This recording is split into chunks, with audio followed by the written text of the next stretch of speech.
ঝুমুরের ভাবনার মাঝেই পাশে তাকাতেই দেখলো আদিল নূরকে নিজের হাতে খাইয়ে দিচ্ছে। নূর না খাওয়ার জন্য কত যে তালবাহানা করছে, কিন্তু আদিল ধৈর্য সহকারে নানান কথা বলে বাচ্চাদের মতো মন ভুলিয়ে খাওয়াচ্ছে তাকে। এসব দেখে তো ঝুমুর বিস্ময়ে হতবাক। এই পাগলিকে এত যত্ন করার রুচি আসে কেমনে ওনার? একে তো ওরা কখনো খাওয়ার সময় নিজেদের সামনেই বসায় না। খাবার মেখে ঝেঁকে বিচ্ছিরি এক অবস্থা করে ফেলে নূর। তা দেখে ঘৃণা লাগে ওদের, তাই তো ওকে সময় আলাদা জায়গায় বসতে দেয়। আর এই লোক কিনা এত আদর করে খাওয়াচ্ছে নূরকে। কি দেখে যে এত আহ্লাদ করছে এই পাগলিটাকে। নূরকে খাওয়ানো শেষে আদিল নিজে খাওয়া শুরু করলো, আর নূর উঠে গিয়ে খেলতে লাগলো নূরের বিড়াল ছানার সাথে। বিড়ালকে ধরতে তার পিছে পিছে ছুটছে নূর। খেলতে খেলতে হঠাৎ সোফায় পায়ার সাথে পা লেগে পড়ে যায় নূর। পায়ে ব্যথা পেয়ে জোরে আর্তনাদ করে উঠল নূর। খাবারের হাত সহসাই থেমে গেল আদিলের। আজকে উঠে ঝট করে পেছনে ফিরে তাকালো সে। নূর পা ধরে বসে কাঁদছে। আদিলের গলায় খাবারটা আটকে গেল। তৎক্ষণাৎ খাবার ছেড়ে দ্রুত উঠে ছুটে এলো আদিল নূরের কাছে। নূরের সামনে হাঁটু গেড়ে বসে তাকে ধরে উত্তেজিত এবং আতঙ্কিত কণ্ঠে বলল আদিল, কি হয়েছে অ্যাঞ্জেল? কাঁদছো কেন? নূর তখন কাঁদতে কাঁদতে বলল, পায়ে ব্যথা লেগেছে, অনেক ব্যথা লাগছে। আদিল প্রতি উত্তরে বলল, ব্যথা লেগেছে? কোথায় দেখি? কথাটা বলতে বলতে আদিল নূরের পায়ে হাত দিতেই নূর ব্যথা পেয়ে আবারও জোরে জোরে কেঁদে উঠল। আদিল যেন আরো উত্তেজিত এবং অস্থির হয়ে গেল। দুই হাতে নূরের মুখটা ধরে উদ্বিগ্ন কণ্ঠে বলল আদিল, কত ব্যথা লেগেছে অ্যাঞ্জেলটায়, কত কাঁদছে। আমি থাকতেও কিভাবে তুমি পড়ে গেলে অ্যাঞ্জেল? আমি খেয়াল রাখতে পারিনি আমার অ্যাঞ্জেলের। কাঁদে না সোনা, আমি আছি না, ঠিক হয়ে যাবে। নূর আবারও কেঁদে কেঁদে করুণ সুরে বলল আদিলকে, ঠিক হচ্ছে না তো, ব্যথা, প্রচুর ব্যথা। আদিল নূরের মাথায় কপালে হাত বুলিয়ে বলল, কেঁদো না অ্যাঞ্জেল, এই তো এক্ষুনি ঠিক হয়ে যাবে। বিহান, তুই দাঁড়িয়ে কি দেখছিস? ডক্টরকে এক্ষুনি আসতে বল, জলদি। দেখছিস না অ্যাঞ্জেল কত কষ্ট পাচ্ছে? প্রতি উত্তরে বিহানও বলল, আইসা, আমি এক্ষুনি ফোন করতেছি, তুই চিন্তা করিস না। আদিলের অবস্থা দেখে ঝুমুর অবাক এবং হতভম্ব। এত আদিকেতা করার কি আছে সে বুঝল না, তাও এই পাগলিটার জন্য। লোকটা কি ওর মতো পাগল নাকি? ঝুমুর এদের মাঝখান থেকে বলে উঠল, আরে এই সামান্য কারণে ডাক্তারের কি দরকার? গ্রামে তো এর চেয়ে কত হাজার গুণ ও চোট পেত, আবার একাই ঠিক হয়ে যেত। ওর এসবে কিছুই হয় না, গন্ডারে চামড়া ওর। ঝুমুরের এমন উক্তিতে আদিলের প্রতিটা লোম খুব দাঁড়িয়ে গেল ক্রোধে। চোয়াল শক্ত হলো, অগ্নিলাল চোখে তাকালো ঝুমুরের দিকে। তারপর চোয়াল চিবিয়ে চিবিয়ে বলল Adil, miss Jhumur, first and last time বলছি, ভালো করে মাথায় গেঁথে নিন। নূর আগে কিভাবে ছিল সেটা আমার দেখার বিষয় না, তবে নূর আমার কাছে আমার নিজের জানের চেয়েও বেশি গুরুত্বপূর্ণ। ফার্দার এই ধরনের কথা বলবেন না, না হলে আমি ভুলে যাব আপনি নূরের বোন। বলেই আদিল নূরকে পাঁজা কোলে তুলে নিল। তারপর বিহানের উদ্দেশ্যে বলল, ডক্টর আসলে আমার রুমে পাঠিয়ে দিস। বলেই উপরের দিকে চলে গেল আদিল। আদিলের এমন রিয়াকশন দেখে ঝুমুর তো হতভম্ব। ওদের পাগলিকে লোকটা দেখি সত্যিই মাথায় করে তুলে রেখেছে। এসব দেখে যেন তার আফসোস আরো বাড়ছে। বিহান জমিলাকে ডাক দিয়ে ঝুমুরকে গেস্ট রুমটা দেখে দিতে বলল। জমিলা ঝুমুরকে নিয়ে গেল সাথে। ঝুমুর যেতেই বিহান আবিরের উদ্দেশ্যে বলল, কি রে, তোর শরীর ঠিক আছে? মাইয়া মানুষ দেখাও চুপ করে আছস। তোর সব ঠিক আছে তো, নাকি বেশি বেশি অপব্যবহার কইরা ক্ষয় হয়ে গেছে গা? আবির তাচ্ছিল্যের সুরে বলল তখন বিহানকে, এই আবির এভারগ্রিন, কখনো ক্ষয় হয়ে যায় না। আসলে she is not my type of girl. কেমন যেন নেগেটিভ ভাইব আসছে মেয়েটার থেকে। বিহানও তখন বলল, আমারও। ঘুমের লেজ কেটে চোখ মেলে তাকাতেই রোজকার মতো প্রাণ পাখিটাকে পক্ষ মাঝে পেল আদিল। কেমন বিড়াল ছানার মতো গুটি গুটি মেরে তার বুকের উষ্ণতা মিশে আছে। রোজ সকালে এই মুহূর্তটা আদিলকে সীমাহীন এক সুখময় অনাবিল প্রশান্তি দেয়। যেন এর চেয়ে সুখের প্রশান্তি আর কিছুতেই নেই। নূর মানেই ওর জীবনের সুখের রাজ্য। হঠাৎ আদিলের ফোনটা বেজে উঠল। ফোনের রিংটোনে নূরের ঘুমন্ত মুখখানা একটু কুঁচকে এলো কেমন। আদিল তড়িঘড়ি করে ফোনটা খুঁজে ফোনটা কেটে দিল। তারপর বড় একটা স্বস্তির নিঃশ্বাস ছাড়লো যেন সে। তার অ্যাঞ্জেলটার ঘুম যে ভেঙে যেত না হলে। ফোনটা রেখে আবার নূরের দিকে মনোযোগ দিল আদিল। নূর বাচ্চাদের মতো নিজের ঠোঁট উল্টে ঘুমিয়ে আছে। মুগ্ধ মনে হাসলো আদিল।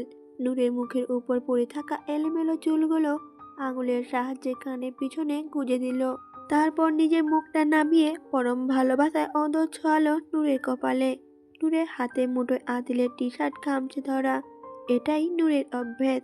আদিলের টি শার্ট দুই হাতে খামচে ধরে ঘুমায় নূর, যেন ঘুমের মাঝে বোধহয় আদিল হারিয়ে যাবে। তা দেখে সুখময় হাসি পড়ল আবারও আদিলের ঠোঁটে। নূরের হাতটা আস্তে আস্তে টি শার্ট থেকে ছাড়িয়ে মুখের উপর এনে হাতের তালুতেও চুমু খেল আদিল। তারপর গায়ে চাদরটা ভালো করে টেনে দিয়ে উঠে গেল বিছান ছেড়ে। অপরদিকে ঝুমুর সকাল থেকে সারা বাড়ি ঘুরে ঘুরে দেখছে, আর যত দেখছে ততই যেন আফসোসের পাল্লা ভারী হচ্ছে তার। এই রাজপ্রাসাদের রাজত্ব রেখে সে কিনা ওই 2 টাকার ছেলের পেছনে চলে গিয়েছিল। নিজের উপর চরম রাগ হচ্ছে তার। কিন্তু আদিল যে এত বড় ধনী তা তো জানতোই না সে। শুধু জানতো দাদার কোন বন্ধুর নাতির সাথে তার নাকি বিয়ে। তখন জানলে কখনোই এমন বোকামি করতো নাকি সে? যেটা ওর হওয়ার কথা ছিল তা নাকি আজ ওই পাগড়িটা ভোগ করছে। এসব ভাবতে ভাবতেই হঠাৎ আদিলের জিমিং রুমের সামনে এসে পড়ল ঝুমুর। দরজা কিছুটা খোলাই ছিল, সেখান থেকে ঝুমুরের নজর পড়ল ভিতরে ব্যায়ামরত আদিলের ওপর। হাতা কাটা ঢিলে ঢালা একটা টি শার্ট তার পরনে। একটা ব্যায়াম মেশিনের নিচে দাঁড়িয়ে 2 হাতের উপর ভারী ওজন ওঠানামা করছে সে। হাতের বাহুর বলিষ্ঠ পেশি ফুলে ফেঁপে উঠেছে তাতে। ঘামে ভিজে চিকচিক করছে পুরো শরীরটা। সাংঘাতিক আকর্ষণীয় লাগছে ঝুমুরের কাছে আদিলকে। ঝুমুর কেমন লোলুপ দৃষ্টিতে তাকিয়ে রইল আদিলের পানে তাকিয়ে। তাকিয়ে থেকে ধীরে ধীরে এগিয়ে গেল আদিলের পেছনে। তারপর সেখানে গিয়ে দাঁড়ালো। ঘোরের মাঝেই হাত বাড়িয়ে আদিলের পিঠের কর্মান্ত উন্মুক্ত স্থানে আলতো করে আঙুল ছোঁয়ালো। হঠাৎ স্পর্শে ব্যায়াম থামিয়ে তৎক্ষণাৎ পেছনে ফিরে তাকালো আদিল। ঝুমুরকে সামনে দেখে কপাল কুঁচকে এলো তার। কিছুটা রাগ হলো। ঝুমুরের কাছ থেকে দূরত্ব বাড়িয়ে আদিল গম্ভীর গলায় বলল, আপনি আপনি এখানে কি করছেন? কোনো রুমে আসতে হলে যে নক করে আসতে হয়, এইটুকু নলেজ নিশ্চয়ই জানা আছে আপনার। ঝুমুর তখন আমদামতা স্বরে বলল, সরি, আসলে আমি আই মিন আপুকে খুঁজছিলাম। এত বড় বাড়িতে খুঁজে পাচ্ছি না ওর রুমটা কোনটা। আদিল কিছুটা কাটকাট গলায় বলল, নূর ঘুমিয়ে আছে এখন, ঘুম থেকে উঠলে বের হবে, তখন দেখা করে নিয়েন। ঝুমুর তখন বলল, আপনি আপনি করে কেন বলছেন আমাকে? আমি তো বয়স আর সম্পর্ক দুটোতেই ছোট, নাম ধরে বলুন। আদিল তখন বলল, ছোট বড় ফ্যাক্ট না, আমি আমার অতি ঘনিষ্ঠ কাউকে ছাড়া সবাইকে আপনি সম্বোধন করি। নাও এক্সকিউজ মি। বলে আদিল ঝুমুরকে পাশ কাটিয়ে বেরিয়ে গেল রুম ছেড়ে। ঝুমুর সেদিকে পানে তাকিয়ে বাঁকা হাসল। মনে মনে বলল, শুধু অর্থ না, পার্সোনালিটির দিক থেকেও লোকটা পুরোই কিলার। আমার তো বেশ মনে লেগে গেছে। আর ঝুমুরের যাকে মনে লাগে তাকে তো পেতেই হয়। খুব জলদি এই ঝুমুরি আপনার সবচেয়ে ঘনিষ্ঠ ব্যক্তি হবে আদিল। ওই পাগলি তো আপনার কদর বুঝবেই না, না আপনাকে সেই সুখ দিতে পারবে। আপনার তো আমার দরকার, আপনাকে আমি নিজে করেই ছাড়বো। ওই পাগলিকে আপনার মন থেকে সরানো জাস্ট তুরির ব্যাপার মাত্র আমার। শুধু দেখে যান আদিল, কিভাবে আমার জায়গা আমি আবারও ফিরিয়ে নিই। বাসার রাস্তায় হাঁটতে হাঁটতে হিয়া আসছিল। তার মনে হলো হঠাৎ কেউ তাকে ফলো করছে। এটা আজ নতুন না, আজ কিছুদিন হলো ওর এমন মনে হয়। আর সে যেন জানে এসব কে করছে। হিয়া হাঁটতে হাঁটতে হঠাৎ দাঁড়িয়ে গেল। ঝট করে পেছনে ফিরে তাকিয়ে কাউকে দেখতে পেল না। সে আশপাশে ভালো করে চোখ বোলালো। সামনে একটা গাছ দেখা যাচ্ছে। হিয়া এগিয়ে গেল সেদিকে। গাছের ওপাশে গিয়ে দেখল এবং যা ভেবেছিল সেটাই পেল। হিয়া তখন 2 হাত ভাঁজ করে গম্ভীর মুখে বলল, কি চান আপনি? চুরি করে ধরা পড়ার মতো অবস্থায় পড়ে গেল বেচারা বিহান। চোরের মতো এদিক ওদিক তাকিয়ে অপ্রস্তুত পিচেল গলায় হালকা হেসে বলল, মানে কইতাছেন কি আপনি? তখন হিয়া একটু গম্ভীর মুখে বলল, দেখুন ঢং করবেন না। আজ কয়েকদিন হলো খেয়াল করছি আমি, আপনি রোজ এই টাইমে রাস্তায় এসে বসে থাকেন। বিহান তখন নাকচ করে বলল, আরে না না, আপনি ভুল বুঝতেছেন, আমি তো এইখানে একখান কাজে আইছিলাম। হিয়া তখন বলল, ও তাই, তা কি কাজ এমন করেন আপনি শুনি, যার জন্য রোজ আপনাকে এই রাস্তায় এসে বসে থাকতে হয়? এবার বিহান বেচারা তো থতমত খেয়ে গেল। কি বলবে বুঝে উঠতে পারছে না। আমতা আমতা স্বরে বলার চেষ্টা করলো বিহান, ওই মানে। হিয়া তখন এক পর্যায়ে হাত উঠিয়ে রাস্তার পাশে থাকা পার্কের বেঞ্চটা দেখিয়ে বলল, চলুন ওইখানে গিয়ে বসি। বিহান খানিকটা অবাক হলো, তবে আপাতত চুপচাপ সুবোধ বালকের মতো হিয়ার সাথে এগিয়ে বেঞ্চে গিয়ে বসলো।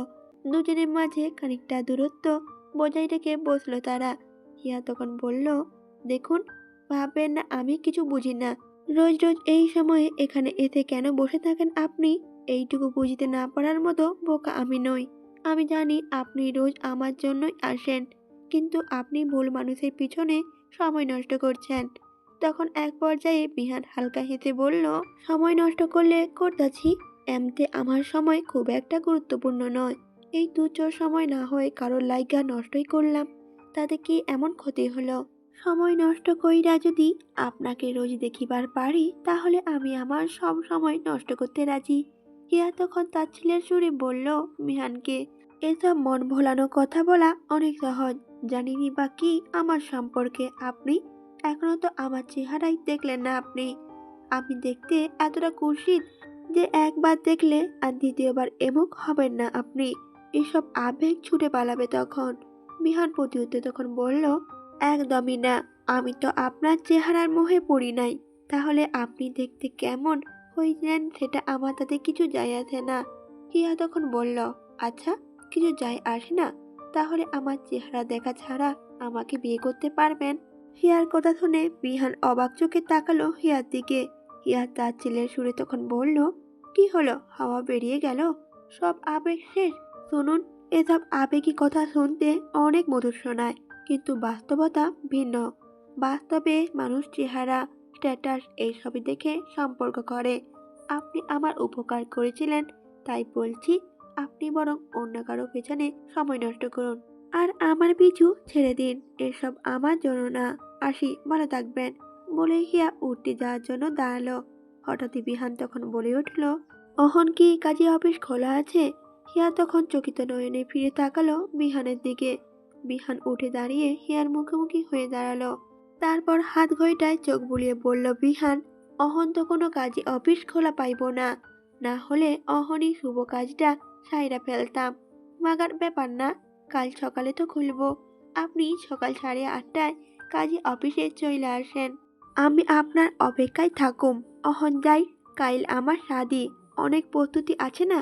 পরেই বিহান উল্টো পথে হাঁটা ধরল। আর হিয়া তার যাওয়ার পরে হতভম্ব নয়নে তাকিয়ে রইল, যেন অবিশ্বাস্য কিছু ঘটল তার সাথে। আদিলে অফিস থেকে ফেরার সময় হয়েছে। নূর তার অপেক্ষায় বসে আছে দরজার কাছে, গালে হাত থেকে একদানে গেটের দিকে তাকিয়ে আছে সে। কিছুক্ষণ পরই আদিলের গাড়ি গেটের ভেতরে ঢুকলো, আর সেটা দেখেই নূরের মুখে হাসির ঝিলিক ফুটে উঠল। হাসি মুখে প্রফুল্ল চিত্তে সে উঠে দাঁড়িয়ে দৌড়ে ছুটে লাগালো আদিলের কাছে যাওয়ার জন্য। আদিল গাড়ি থেকে নামতে না নামতেই ঝাঁপিয়ে পড়ল তার গলা ধরে। আর আদিলও পরম আনন্দে তার অ্যাঞ্জেলকে জড়িয়ে নিল তার সাথে।